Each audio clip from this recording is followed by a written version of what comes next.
The Jamestown Fire Department is seeking a plethora of new equipment, including a long-awaited second ambulance.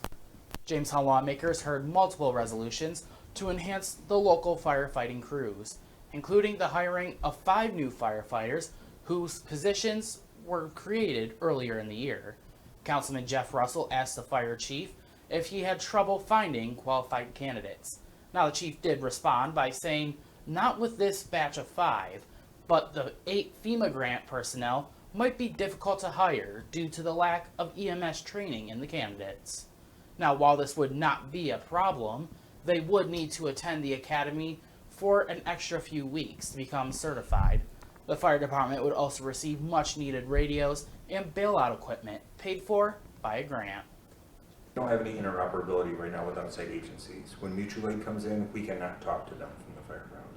We have to go through dispatch to relay to do that. The radios that we would be acquiring are similar to the ones that JPD has recently acquired. They will access our system. They will also access the county's trunking system, so we'll be able to have that interoperability from the fairground or any incident that we're doing where there's people outside of the vehicles. And the radios you're using now are not really meant to be in the fire atmosphere, are they? I mean, they're not. Correct. They generally are pretty rugged, but Yeah. if you were to try to change the channels or turn the volume up or down or hit the emergency button on them, you would have to take your gloves off to do that, which is one of the number one things you don't want to do in a hot environment. Chief Kuhn also stated that the bid for a second ambulance came back for $217,741. Now, this model, similar to the current city ambulance, also includes a load system and a stretcher, saving the city an extra $50,000.